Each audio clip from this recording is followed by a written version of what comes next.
everybody, welcome back to Jessica's Reading Room. My name is Kim, and today we are here to review the book Letters from the Looney Bin by Thatcher C. Nalley. Now, those of you who have followed us at Jessica's Reading Room, who know me, you guys know that I have this fascination with asylums and mental hospitals and psych wards.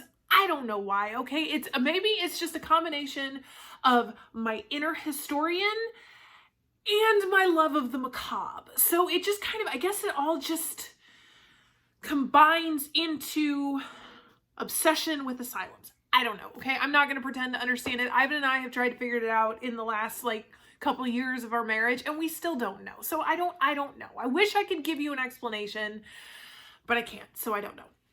Okay, but before we do that, so one, I parted my hair down the center and I have no idea if it looks okay or not. So make sure you give me your opinion down in the comments. Okay. Number two, I think I got the camera level because, maybe not. Oh, maybe. Okay.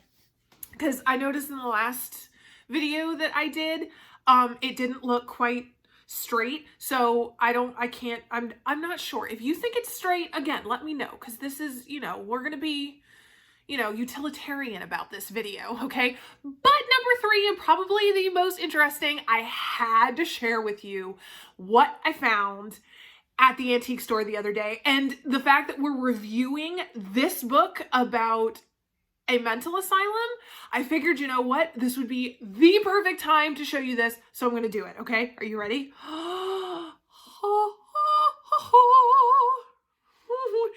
It's a phrenology bust. Okay. All right. I'm sorry. Okay. I know I'm weird. I have no problem admitting it. It's just part of who I am. Okay. I read something, this one book that I read, who knows when, there was this thing about phrenology. Basically, it is the study of I don't even know, is it cranium, your skull? Because isn't cranium also your brain? I don't know. It's the study of the skull. Basically, the shape and topography of your skull basically will actually tell doctors and whoever all they need to know about your personality, your mental traits, and even sometimes your physical traits. Fascinating, I know, right? And it's been totally debunked, and it's junk science at its best, but it's still so cool. And I was like, oh my gosh. And I found this, and it's Phrenology by L.N. Fowler, Ludgate Circus, London, entered at Stationers' Hall, and on the back it says, for 30 years I have studied crania and living heads from all parts of the world, and have found in every instance that there is a perfect correspondence between the conformation of the healthy skull of an individual and his known characteristics. To make my observations available, I have prepared a bust of superior form and marked the divisions of the organs in accordance with my research and varied experience. L.N. Fowler. So basically, the shape of your skull, any indentations, any bumps, anything like that will tell whoever this Fowler fellow everything he needs to know about your personality and mental attributes. And and we're talking about the most random stuff too. Over here, right here, if you've got anything right here, you have selfish propensities. Right? Oh my gosh. And we're talking about perfecting group, domestic propensities, selfish sentiments, moral and religious sentiments. Okay? Intuitive reasoning, reflective faculties. And then we have a bunch of really tiny ones over here. Locality, exploration, time, measure, order, neatness, system, color.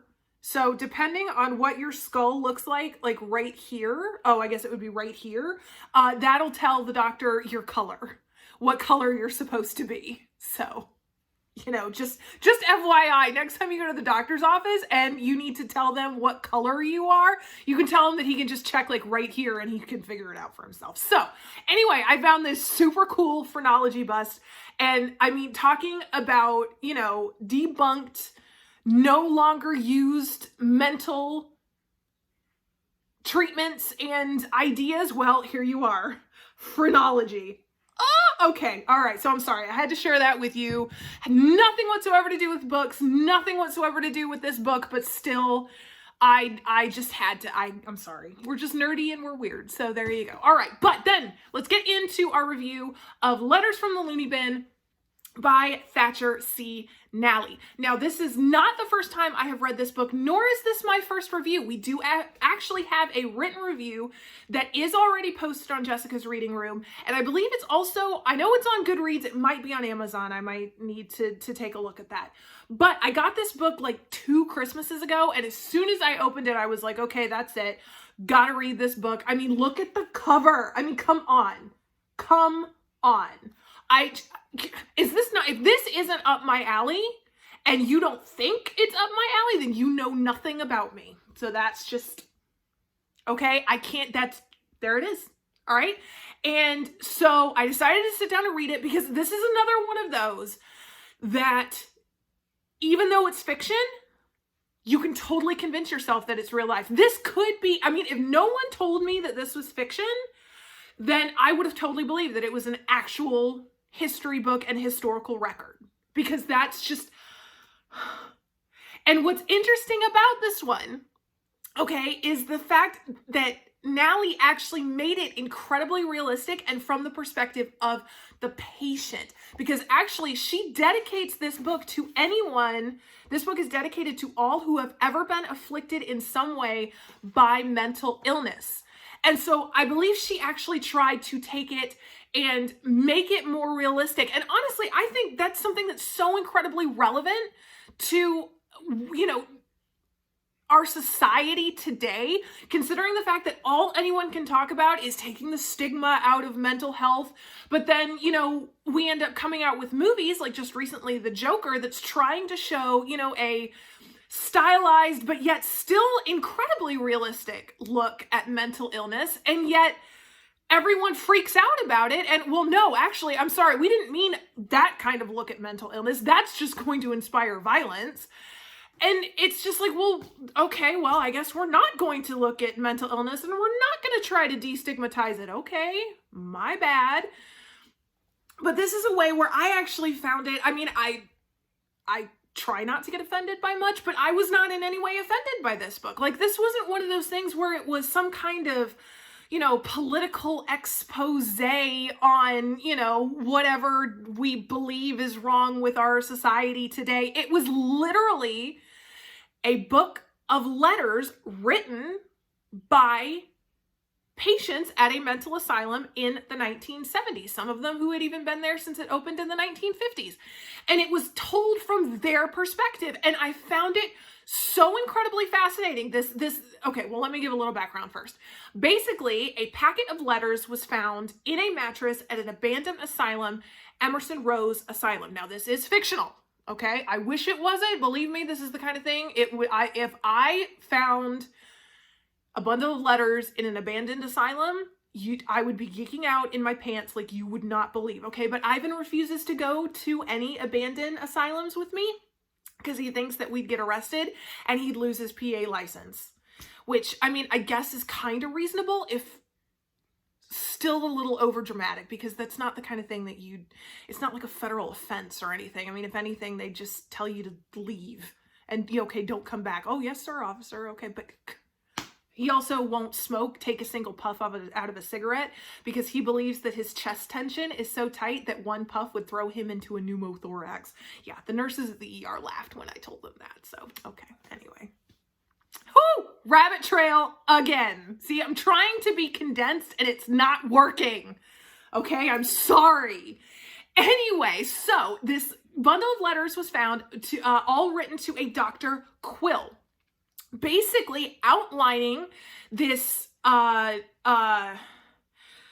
word am I looking for? This conspiracy of the patients to actually break out of the asylum and notify the authorities of the abuses of power, medical experimentations, etc., of the medical staff that has come in and taken over the asylum. Now, what's interesting is the fact that it's not so much about the corrupt medical staff. It's not so much about the medical experiments. It's all about the mindset and the actions of the patients. So you basically have most of these patients who are, involved in this conspiracy to take, to try and escape the asylum, and listening to their mindset about their mental illness and about the crimes that they committed, where they were then arrested, found not guilty by reason of insanity, sent to Emerson Rose. And I found it really fascinating because, there are a lot of mentally ill people, especially back during the 70s, where they didn't know much about, mental illness. They didn't really know too much, not as in-depth as it is today. And so, listening to these people who are mentally ill in some capacity, describe their crimes and describe their mental illness and how their mental illness, how it plays out in their own heads. And and like I said, it was incredibly realistic. She threw in a couple of things, like the lady who is mortally afraid of pickles. She thinks the pickles are trying to kill her and the lettuce and the tomatoes are laughing at her in the kitchen. And so she, works for months in order to get assigned kitchen duty so she could burn all the pickles. It's one of those things. And yet she insists that she is not crazy because the pickles are actually trying to kill her. So she threw in some of that stuff where it's like, okay, but it's almost like she was trying to give a realistic view on the gray area of mental illness, of the degrees, because there were some where they were just, you could tell straight up mental illness, but then there were others that were a little more subtle, where it wasn't, oh my gosh, crazy. It was just, my mind doesn't work the same way as everyone else's. And I found it really, really fascinating. And if you remember when I did a review of Cian Clavin's Asylum and Asylum 2, and I said that was the perfect asylum read, it is if you're looking for a scary, haunted tale. And I would actually compare those two, this one and the Asylum series by Clavin. It's just this one, it's not as graphic. It's not as fanciful as that Asylum series. This is definitely far more on the realistic historical side. And I will say that considering the fact that I gave major warnings for Clavin's Asylum books, I don't give those same warnings with this one. While that one is like super duper disturbing and graphic, this one is actually not that way. In fact, I would almost say that I would actually recommend this to be used as an educational tool when dealing with mental illness. Between, psychology classes, whether that's high school or college, history classrooms in high school, considering the fact that it is dealing with mature content, it's not inappropriate for younger readers. Like, I'm not talking about like 4th and 5th graders, okay? That's ridiculous. But we're talking about high school, where they're learning, history and mental, or mental illness in the context of history, and things like that. And I would actually encourage a lot of teenagers to read this, to get a look not just at, some of the elements that Nalley adds, like the hydrotherapy and the electroshock and even, the lobotomy and things like that, where they can get that perspective, but they're also, getting the perspective of the mentally ill themselves. And I found that really, really fascinating. I really, really liked this book a lot. I forgot how much I liked it because this is my second time reading it. And it's quick. I had it done, honestly, in no time at all. It's super easy to get through. You really enjoy getting to know these patients, hearing their histories. And it's It's really good. And I actually would recommend this for a lot of people, including teenagers. I mean, depending on the maturity of the teenager, and I get it, there is a little bit of language, but it's not anything ridiculous. It's not, I mean, honestly, I've heard worse language in some of the YA books that, you know, that I've read. But actually, I really like this book. I think it could be a great educational tool. And this second time, I can't remember what I gave it my first time reading it, but this second time that I read it, I gave it 5 stars, easily. A great, great book, and one that I would actually recommend to pretty much everybody. So there you go. All right, there we are. Letters from the Looney Bin by Thatcher C. Nalley. Let me know if you have read it. I would love to hear your opinion about it. Tell me what you think. If you have any other recommendations for books with asylums, mental hospitals, psych wards, and even spreading out into things like, you know, haunted private schools or even like detention centers, I'm all for that. I realize that they're not all in the same category, but yet they're kind of similar. Please, please, please give me your recommendations. I would thank you so much, because there are so few books that are, you know, actually good books about asylums, and I find them so fascinating. Oh my gosh. So let me know down in the comments. Let us know what you're thinking about our reviews, about our videos, about our content, and let us know if there's anything else that you would like to see more of or less of. So there you go. Everybody have a great day. Thank you so much for watching. Bye.